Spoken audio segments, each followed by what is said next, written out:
हाँ जी प्यारे बच्चों, गुड मॉर्निंग टू ऑल। अज आप जो टॉपिक ਤੁਹਾਡੇ ਨਾਲ शेयर करने जा रहे हैं ਉਹਦਾ नेम हैगा वा occupational safety and health. Workshop में आप किहड़ियां सावधानियां वरतनियां ने ਅਤੇ अपनी हैल्थ का आप किदां ध्यान ਉਹਦੇ ਵਿੱਚ ਸਾਨੂੰ पहले नंबर ਤੇ आ जाता अपने को सेफ्टी प्रिकॉशन। आप कोई भी काम करते समय वर्कशॉप में आप कोई भी गड्डी का इंजन आप सैंपल करते हैं रीसैंपल करते हैं उस समय आप किहड़ियां सेफ्टी प्रिकॉशन आप वरतनियां ने। अज आप टोटली अपनी हैल्थ के रिगार्डिंग सेफ्टी और उस होने वाले वो एक्सीडेंट तो कितना आप बचना अज आप उन्होंने बारे गल करें। मेन एक्सीडेंट होने के कई कारण होंगे ने बट जो आप मेन मानते हैं वो तीन कारण। एक तो साढ़े अपने आप कारण, नंबर दो तो मशीन के कारण जो जो कोई टूल अभी कोई यूज़ कर रहे हैं वो असीं प्रॉपर नहीं यूज़ करते, प्रॉपर वे नहीं यूज़ करते। थर्ड वन हैगा वा एक्सट्रा कोई होर रीजन करके। ये तुम तिना बच्च आप डिटेल में दसांगे। पहले नंबर पर गल करिए आप साढ़े अपने आप कारण किदा आप एक्सीडेंट होने के जोड़े चांस ने या संभावनावां ने वो किदां बनदियां। पहले नंबर पर आता वा लैक ऑफ इंटरस्ट। जे आप गल करिए कई बार बच्चों टीचर कोई क्लास प्रैक्टिकल करा रहा होंदा वा स्टूडेंट होंगे जिन्होंने ध्यान प्रॉपर नहीं होंदा पढ़ने में, उन्होंने इंटरस्ट नहीं होंदा, टीचर समझाई जा रहा बट उन्होंने ध्यान किसी होर जगह पर होंदा। जो टीचर की गल प्रॉपर नहीं फॉलो करते हैं तो वो भी एक्सीडेंट होने के चांस जो बढ़ जाते। सो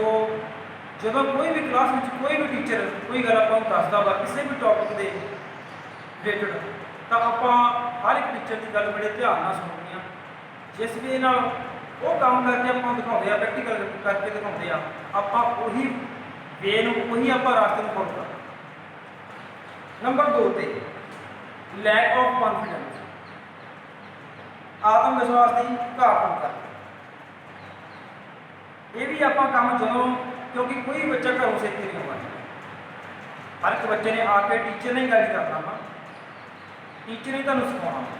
जे आप कई बच्चे होंगे जिन्होंने उन्होंने मन से डाउट होता यार मैंने तो आता नहीं गा, टीचर मैंने कुछ कहे ना मैंने कुछ बोले ना, जे मैं टीचर ने मेरे को पूछ लिया मेरे को पता नहीं गा, जे मैं कुछ गलत जवाब देता आंसर गलत देता तो मैंने टीचर क्लास में बाहर ही ना कढ़ दे। ठीक है, सो इदा दयां अपने माइंड में नहीं रख होनी। कोई भी गल भी कॉन्फिडेंस होकर पूछो, टीचर को एक बार पूछो यार ना पूछो, कोई भी टीचर तुहानूं मना नहीं करेगा। कोई भी तुहाडा डाउट आ तुसीं अपने आप को फुल कॉन्फिडेंस रखना वा। मैं तुहानूं बार बार कह रहा गल, कोई भी बच्चा घरों सीख के नहीं आउंदा। ये स्कूल कॉलेज यूनिवर्सिटियां बने तां ने आप इत्थे सीखण लई आउंदे ना। सो इत्थे आप अपना मेन मोटिव अपना एम ही होना चाहिए कि आप इत्थों सीख के जाना। नंबर 3 पे लैक ऑफ स्टडीनेस, सहजता की कमी होने करके। जो पंजाबी आप होर पंजाबी गल करिए ठहराव की कमी होने करके ना कई बच्चे की होंगे ने टीचर है समझाउंदा बाद वो पहला कोई टूल चक के उस चीज़ को बड़ी छेती लग जाते हैं, मतलब बहुत जल्दी रिएक्ट करते हैं चीज़। जो कोई टीचर कोई काम दसदा ना वो चलो कि मैं हजे काम कोई समझा रहा मैं तुहानूं कि बच्चे आ चीज़ आप प्लायर ना ओपन करना या स्पैनर ना ओपन करना किसी बोर्ड प्लग को। ठीक, जिन्ना टाइम टीचर तुहानूं प्रॉपर समझा के वो अपनी गल कंप्लीट नहीं करता तुसीं उन्ना टाइम कोई भी टूल बिना पूछे किसी भी क्लास टीचर तो बिना नहीं चले। किसी भी कोई भी चाहे वो इंजन आ चाहे गेयर आ चाहे डिफरेंशियल आ, जिवें आज आप अपनी फील्ड की गल करिए जे यही आप गल करिए इलैक्ट्रिकल फील्ड की गल करिए इलैक्ट्रीशियन के बच्चों की है ना। सो वो भी अपनी जी एक्सीडेंट होने के चांस ने वो ज़्यादा हो जाते। ਸੋ ਜਦੋਂ ਟੀਚਰ ਨੇ ਤੁਹਾਨੂੰ ਪ੍ਰੋਪਰ ਸਮਝਾਉਣਾ, ਤੁਸੀਂ ਜਲਦੀ ਰਿਐਕਟ ਨਹੀਂ ਕਰਨਾ। ਆਪਣੇ ਦਿਮਾਗ ਨਾਲ ਸੋਚ ਕੇ ਕਿ ਸਾਨੂੰ ਸਾਡੇ ਟੀਚਰ ਨੇ ਕਿੱਦਾਂ ਸਮਝਾਇਆ, ਸਾਡੇ ਟੀਚਰ ਨੇ ਸਾਨੂੰ ਇਹ ਪ੍ਰੈਕਟੀਕਲ ਕਿੱਦਾਂ ਕਰਕੇ ਦਿਖਾਇਆ ਸੀਗਾ, ਕਿੱਦਾਂ ਉਹ ਕਰਨ ਤੋਂ ਪਹਿਲਾਂ ਕਿਹੜੀਆਂ ਸੇਫਟੀ ਪ੍ਰੀਕਾਸ਼ਨ ਵਰਤੀਆਂ ਸੀਗੀਆਂ, ਕਿਹੜੇ ਟੂਲ ਇਕਵਿਪਮੈਂਟ ਪਤਾ ਵਾ। ਜਿਹੜਾ ਇੱਕ ਤੁਹਾਨੂੰ ਟੀਚਰ ਪ੍ਰੈਕਟੀਕਲ ਕਰਾਉਣ ਜਾ ਰਿਹਾ ਉਹਨੂੰ ਪਤਾ ਵਾ ਕਿ ਮੈਨੂੰ ਆਹ ਸਪੈਨਰ ਚਾਹੀਦੀਆਂ ਨੇ, ਆਹ ਮੈਨੂੰ ਟੁੱਟੀਆਂ ਵਗੈਰਾ ਚਾਹੀਦੀਆਂ ਨੇ, ਜਾਂ ਆਹ ਮੈਨੂੰ ਪਲਾਇਰ, ਆਹ ਮੈਨੂੰ ਸਕਰੂ ਡਰਾਈਵਰ ਚਾਹੀਦਾ ਵਾ। ਕੋਈ ਵੀ ਜਿਹੜਾ ਇੱਕ ਗੁੱਡ ਮਕੈਨਿਕ ਆ ਉਹ ਪਹਿਲਾਂ ਆਪਣੇ ਕੋਲ ਟੂਲ ਇਕਵਿਪਮੈਂਟ ਨੇ ਇੱਕ ਸਾਈਡ 'ਤੇ ਕਰਕੇ ਰੱਖੇ ਕਿ ਮੈਨੂੰ ਬਾਰ-ਬਾਰ ਉੱਠ ਕੇ ਜੋ ਵੀ ਚੀਜ਼ ਆਪਾਂ ਰਿਪੇਅਰ ਕਰਨੀ ਹੈ ਮੈਨੂੰ ਬਾਰ-ਬਾਰ ਉੱਠ ਕੇ ਦਿਖਾਉਣਾ। ਠੀਕ, ਸੋ ਕਹਿਣ ਦਾ ਭਾਵ ਇਹੀ ਆ ਕਿ ਕੋਈ ਵੀ ਕੰਮ ਕਰਨ ਤੋਂ ਪਹਿਲਾਂ ਮੈਂ ਟੀਚਰ ਨੂੰ ਬੜੇ ਧਿਆਨ ਨਾਲ ਪੁੱਛਣਾ ਵਾ, ਉਸ ਤੋਂ ਬਾਅਦ ਤੁਸੀਂ ਉਹ ਕੰਮ ਕਰਨਾ। ਇਸ ਤੋਂ ਅੱਗੇ ਆਉਂਦੀ ਆ ਅਗਿਆਨਤਾ, ਇਗਨੋਰੈਂਸ। ਕਈ ਵਾਰੀ ਆਪਾਂ ਜ਼ਿਆਦਾਤਰ ਕੀ ਦੇਖਦੇ ਹਾਂ ਬੱਚਿਆਂ ਨੂੰ, ਸਪੋਜ਼ ਕਰੋ ਕਿ ਬੱਚਾ ਆਪਣੇ ਆਪਾਂ ITI ਦੀ ਗੱਲ ਕਰੀਏ, ਬੱਚਾ 10th ਤੋਂ ਬਾਅਦ ਆਪਣੇ ਕੋਲ ITI ਕਰਨਾ ਹੁੰਦਾ। ਕਈ ਬੱਚੇ ਹੁੰਦੇ ਆ ਬਹੁਤ ਇੰਟਰਸਟਡ ਹੁੰਦੇ ਆ, ਉਹਨਾਂ ਨੂੰ ਇਹ ਹੁੰਦਾ ਕਿ ਅਸੀਂ ਛੇਤੀ ਕੋਈ ਟੂਲ ਚੱਕ ਕੇ ਕੰਮ ਕਰਕੇ ਸਾਨੂੰ ਦਿਖਾ ਦਈਏ, ਪਰ ਉਹਨਾਂ ਨੂੰ ਨੌਲੇਜ ਨਹੀਂ ਹੁੰਦੀ ਉਸ ਬਾਰੇ ਕਿ ਕਿੱਦਾਂ ਮੈਂ ਕਿਹੜਾ ਪਾਰਟ ਕਿੱਦਾਂ ਓਪਨ ਕਰਨਾ ਹੈ, ਕਿਹੜਾ ਇਹਨੂੰ ਮੈਂ ਟੂਲ ਯੂਜ਼ ਕਰਨਾ, ਉਹਨੂੰ ਚੀਜ਼ ਨੌਲੇਜ ਨਹੀਂ ਹੁੰਦੀ। ਸੋ ਬਿਨਾਂ ਨੌਲੇਜ ਤੋਂ ਬਿਨਾਂ ਆਪਾਂ ਕੋਈ ਵੀ ਟੂਲ ਜਾਂ ਕੋਈ ਵੀ ਇਕਵਿਪਮੈਂਟ ਨੂੰ ਕਿਸੇ ਵੀ ਤਰ੍ਹਾਂ ਹੱਥ ਜਾਂ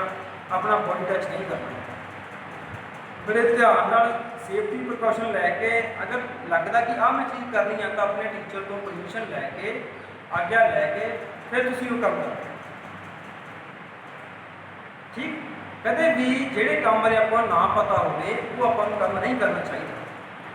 ਆਪਣੇ ਪੇਰੈਂਟਸ ਵੀ ਆਪਾਂ ਨੂੰ ਸਮਝਾਉਂਦੇ ਆ ਨਾ ਕਈ ਵਾਰ ਸਮਝਾਉਂਦੇ ਆ ਨਾ ਕਿ ਜਿਹੜੇ ਕੰਮ ਦਾ ਆਪਾਂ ਨੂੰ ਨਾ ਪਤਾ ਹੋਵੇ ਉਹ ਆਪਾਂ ਨੂੰ ਪੁੱਛ ਲੈਣਾ ਚਾਹੀਦਾ। ਪੁੱਛਣ ਵਿੱਚ ਕੋਈ ਹਰਜ ਨਹੀਂ, ਇੱਕ ਵਾਰੀ ਪੁੱਛੋ 10 ਵਾਰੀ ਪੁੱਛੋ। ਠੀਕ, ਇਸ ਤੋਂ ਅਗਲਾ ਪੁਆਇੰਟ ਲੂਜ਼ ਕਲੋਥਿੰਗ, ਮਤਲਬ ਕਿ ਢਿੱਲੇ ਜਿਹੜੇ ਆਪਣੇ ਕੱਪੜੇ ਨੇ ਉਹ ਆਪਾਂ ਪਾ ਕੇ ਆਉਣਾ। ਕੋਈ ਵੀ ਆਪਾਂ ਪ੍ਰੈਕਟੀਕਲ ਕੰਮ ਕਰਨਾ, ਕੋਈ ਵੀ ਮਸ਼ੀਨ 'ਤੇ ਆਪਾਂ ਕੰਮ ਕਰਨਾ, ਜਦੋਂ ਵੀ ਕਰਨਾ ਵਾ ਤਾਂ ਜਿਹੜੇ ਤੁਹਾਡੇ ਵੀਅਰ ਕੀਤੇ ਕੱਪੜੇ ਨੇ ਉਹ ਬਹੁਤ ਐਕਸੀਡੈਂਟ ਹੋਣ ਦੇ ਚਾਂਸ ਜਿਹੜੇ ਆ ਇਨਕਰੀਜ਼ ਕਰਦੇ ਆ। ਸਪੋਜ਼ ਕਰ ਲਓ ਕਿ ਮੈਂ ਕਿਸੇ ਪਾਵਰ ਪ੍ਰੈਸ 'ਤੇ ਕੰਮ ਕਰ ਰਿਹਾ ਬੈਠਾ, ਔਰ ਮੇਰੇ ਆਹ ਦੇਖ ਰਹੇ ਹੋ ਤੁਸੀਂ ਕੜਾ ਪਾਇਆ ਹੋਇਆ ਵਾ, ਇਹ ਕੜਾ ਵੀ ਵੀਅਰ ਕਰਨਾ ਅਲਾਉਡ ਨਹੀਂ, ਔਰ ਮੇਰੇ ਕੱਫ ਨੇ ਇਹ ਪ੍ਰੋਪਰ ਪੂਰੇ ਟਾਈਟ ਹੋਣੇ ਚਾਹੀਦੇ, ਲੂਜ਼ ਨਹੀਂ ਹੋਣੇ ਚਾਹੀਦੇ। ਥਰਡ ਨੰਬਰ 'ਤੇ ਮੇਰੇ ਪੈਰਾਂ ਵਿੱਚ ਜਿੱਦਾਂ ਫਾਰਮਲ ਸ਼ੂ ਪਾਏ ਹੋਏ ਨੇ, ਠੀਕ, ਇਹ ਨਹੀਂ ਪਾਉਣੇ। ਫਾਰਮਲ ਸ਼ੂ ਆਪਾਂ ਅਲਾਉ ਨਹੀਂ ਕਰਨੇ। ਕੋਈ ਵੀ ਆਪਾਂ ਪ੍ਰੈਕਟੀਕਲ ਆਪਾਂ ਮਸ਼ੀਨ 'ਤੇ ਕੰਮ ਕਰਨਾ ਕਿਤੇ ਵੀ ਤਾਂ ਤੁਹਾਡੇ ਲੈਦਰ ਸ਼ੂ ਤੁਹਾਡੇ ਪੈਰਾਂ ਵਿੱਚ ਪਾਏ ਹੋਣੇ ਚਾਹੀਦੇ, ਕਦੇ ਵੀ ਕਿਤੇ ਵੀ ਕੰਮ ਕਰਨਾ। ਇਸ ਤੋਂ ਬਿਨਾਂ ਤੁਹਾਡੇ ਕੋਈ ਗੁੱਟ 'ਤੇ ਘੜੀ ਲੱਗੀ ਹੋਈ ਆ, ਤੁਹਾਡੇ ਕੋਲ ਗਲ 'ਚ ਕੋਈ ਮਫਲਰ ਪਾਇਆ ਹੋਇਆ ਵਾ, ਇਹ ਚੀਜ਼ਾਂ ਨੂੰ ਆਪਾਂ ਇਗਨੋਰ ਕਰਨਾ। ਆਪਣੀ ਹੈਲਥ ਨੂੰ ਪ੍ਰੋਪਰ ਧਿਆਨ 'ਚ ਲੈ ਕੇ ਸੇਫਟੀ ਨੂੰ, ਮਸ਼ੀਨ, ਕਿਉਂਕਿ ਮਸ਼ੀਨ ਦਾ ਕੋਈ ਪਤਾ ਨਹੀਂ। ਮੰਨ ਲਓ ਕਿ ਮੈਂ ਤੁਹਾਨੂੰ ਐਗਜ਼ਾਮਪਲ ਦੇ ਰਿਹਾ ਸੀ ਪ੍ਰੈਸ ਦੀ, ਪਾਵਰ ਪ੍ਰੈਸ 'ਤੇ ਆਪਾਂ ਕੰਮ ਕਰਦੇ ਹਾਂ ਨਾ, ਜਦੋਂ ਆਪਰੇਟਰ ਕੰਮ ਕਰਦਾ ਵਾ ਕਈ ਵਾਰੀ ਨਾਲ ਦਾ ਕੋਈ ਜਿਹੜਾ ਸਾਥੀ ਉਹਦਾ ਕਲੀਗ ਆ ਉਹ ਕੋਈ ਗੱਲ ਪੁੱਛਣ ਲਈ ਉਹਨੂੰ ਆਵਾਜ਼ ਮਾਰਦਾ ਵਾ ਤਾਂ ਉਹਦਾ ਧਿਆਨ ਆਟੋਮੈਟਿਕਲੀ ਉੱਧਰ ਚੱਲਦਾ ਵਾ। ਸਪੋਜ਼ ਕਰ ਉਹਨੇ ਕੜਾ ਵੀਅਰ ਕੀਤਾ ਹੋਇਆ ਤਾਂ ਜਿਹੜਾ ਵੀ ਉਹ ਪਾਰਟ ਪਾਵਰ ਪ੍ਰੈਸ ਦੇ ਨੀਚੇ ਰੱਖ ਰਿਹਾ ਵਾ ਇਨ ਕੇਸ ਉਹ ਪ੍ਰੋਪਰ ਨਾ ਰੱਖੋਗੇ ਤਾਂ ਕੜਾ ਹੀ ਪੈਕ ਕੱਢਣ ਲੱਗੇ, ਕੜਾ ਉਹਦੇ ਵਿੱਚ ਫਸ ਜਾਏ। ਠੀਕ, तो जो पावर के टाइम जो अपना नीचे फुटना प्रेस होकर पावर चलती है, ठीक, ध्यान होगा उधरों फुटने प्रेस करता दैन अपना कोई भी फिंगर जी अपनी पूरा हाथ भी कट सकता। बहुत इदा ने केसिस देखा जिसे जोड़े बंदे इंडस्ट्री काम करते हैं उन्होंने कई देखो तो हाफ फिंगर नहीं होंगे, क्यों नहीं होंगे, वो यही कारण होगा कि पावर प्रेस में ये चीज़ा उन्होंने वो अपनी सेफ्टी का ध्यान नहीं रखते, ये चीज़ा एक्सीडेंट ना। सो कदे भी किते भी अपना कोई भी काम करना प्रैक्टिकल किते भी करना वा कोई भी काम आ हमेशा अपनी जो अपना ड्रैसअप आ प्रॉपर अपना वियर करके फिर अपन अगला पॉइंट है अपने को इनकरैक्ट प्रोसीजर। मतलब आप एक होंगे प्रोसीजर सही, मतलब कि सही प्रोसीजर है कि आप किसी भी काम करने आ सही तरीका हो गया करैक्ट प्रोसीजर जिन्होंने आप फॉलो करते। एक होंगे इनकरैक्ट जिन्होंने आप फॉलो नहीं करते हैं। जितना कि एग्जाम्पल तुहानूं दवां मैं ये बोर्ड वा ये बोर्ड ओपन कर लिए सपोज कर लो कि मैं अपनी सेफ्टी का ध्यान ना रखना मैनू पता नीचों फ्लोर गिरदा पा और मेरे पैरों में चप्पल नहीं कोई ना शू नहीं मैं उदा ही अपना स्कूल टेबल चक्के ओपन कर लगा ये की है मैनू शौक लगने के चांस ने बहुत ज़्यादा वो मेरी सेफ्टी कितनी नहीं रही है ये चीज़ा ताजे ऐटोमैटिकली ताजे अपने माइंड में होनी चाहिए सो लाइफ साड़ी आ सेफ्टी भी साड़ी ही बनती है कर रही गल प्रोसीजर की